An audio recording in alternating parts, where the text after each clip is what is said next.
If not us, then who?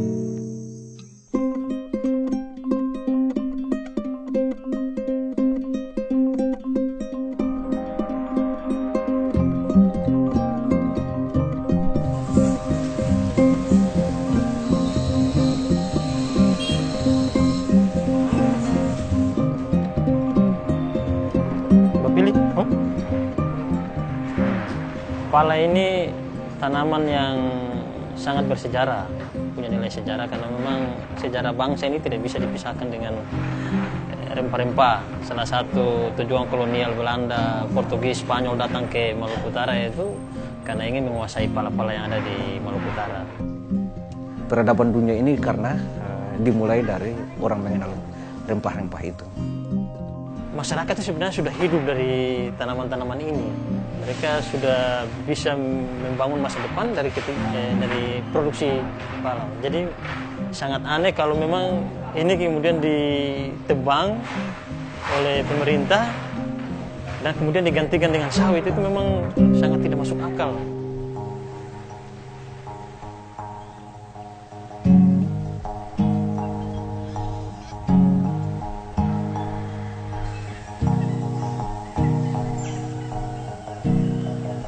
Hutan bagi kami adalah sumber kehidupan bagi kami sebagai masyarakat adat. Di sini sekitar 90% itu aktivitasnya bertani, dan itu menjadi salah satu kebanggaan bagi kami sebagai masyarakat adat yang punya hasil alam yang begitu melimpah, sehingga bisa menunjang kehidupan kami, bisa menghidupi generasi kami ke depan. Kalau kita punya tanah 1 hektar, tong bisa tanam jagung, tanam pisang, tanam singkong, tanam ubi jalar. Jadi belum makan nasi juga tidak apa-apa. Setiap hari tong makan kan ganti-ganti tuh. Jadi kalau belum ada ini, belum ada uang juga, tong belum lapar karena hasil dari kebun.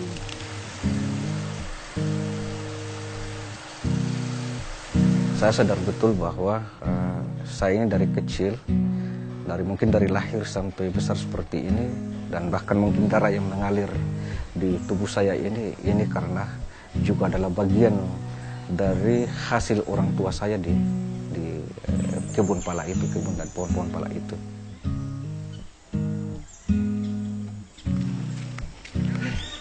Nama saya itu ya Zakaria Hasan. Terus kegiatan setiap hari itu kan saya pergi kebun, ambil pala, terus ya kalau belum ada musimnya saya kasih bersih perlahan-lahan.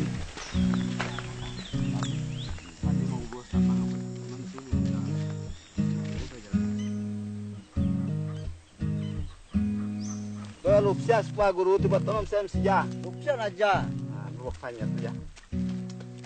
Tai fish. Acil. Wacil. Ah. Tai ja. Tai ta. Tai aja. Saya mesti berak. Begitu pala bagus nih biji besar. Ya ini. Seberapa tahun itu dia baca yang ini? So 2 tahun setengah ini. 2 tahun setengah. Bismillah. Menanam pala karena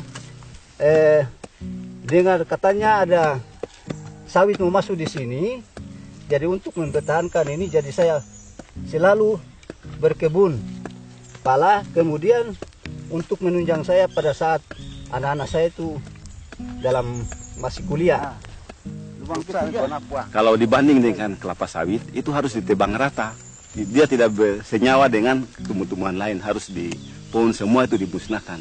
Kalau pohon pala tidak, dia bisa hidup di bawah kayu besar yang bisa kita manfaatkan untuk kelola jadi rumah, dari tanah adat juga begitu.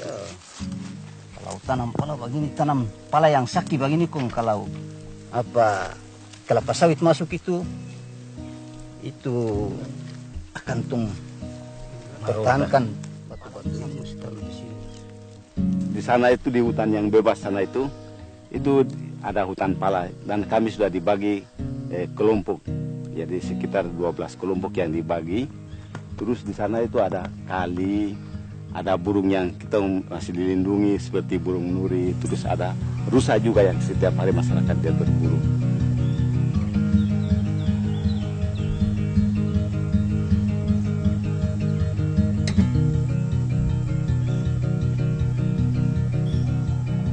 Namun di tahun 2012 kemarin pemerintah daerah memberikan izin kepada perusahaan sawit PT Manggala Rimba Sejahtera yang menguasai kurang lebih 11.870 hektar yang menguasai wilayah adat Patani.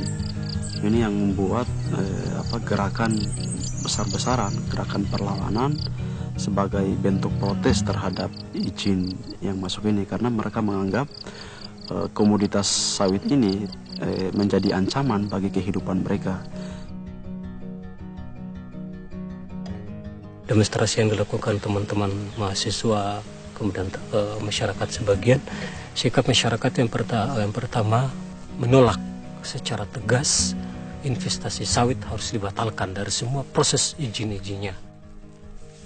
Perjuangan masyarakat adat Patani yang ada di Halmahera merupakan suatu perjuangan yang harus kita apresiasi, di mana mereka berhasil setidaknya memperlambat masuknya investasi berbasis lahan berupa perkebunan sawit di wilayah adat mereka. Dan saat ini kondisinya wilayah tersebut telah dikeluarkan dari area kawasan hutan Kementerian Lingkungan Hidup dan Kehutanan. Dan ini sebenarnya merupakan sebuah peluang yang harus diambil cepat oleh masyarakat adat untuk melegalkan status hutan adat dan pengelolaan yang dilakukan secara arif oleh masyarakat di sana. Dan ini yang membuat masyarakat mengorganisir diri, bersatu, kompak untuk memetakan tanah-tanah yang dilihat oleh para investor dan pemerintah daerah. Kita harus bercermin ke daerah lain yang mereka maju karena kelapa sawit. Kenapa kita harus menjadi orang lain? Kenapa kita tidak tumbuh dengan apa yang kita punya saat ini? Karena pala memiliki nilai ekonomis yang begitu tinggi ketimbang kelapa sawit. Kalau mau dihitung total pendapatan yang didapat oleh masyarakat, terutama satu kampung, itu puluhan miliar didapat. Dan uang itu mereka gunakan untuk menyekolahkan anaknya, membangun rumah, kemudian naik haji, dan kebutuhan-kebutuhan lain yang memang itu untuk kepentingan mereka. Sumbernya memang dari pala. Dan petani kita sebenarnya hidup dari sini.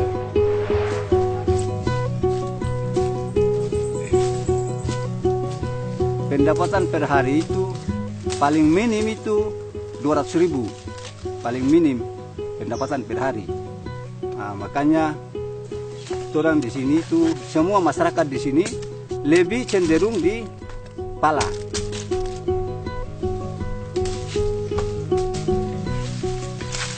Kalau musim besar itu berbuah sekitar 4.000, 3.000 biji yang kami panen. Jadi kalau panen besar itu kami kalau di Desa Beban ini kehidupannya sudah bagus karena harganya juga bagus, terus ini. Ya kalau punya aktivitas di pala itu punya kehidupan tuh mewah. Kita sebenarnya berharap komoditas lokal itu tidak dimusnahkan, karena itulah sebenarnya menghidupi petani kita, terutama masyarakat adat.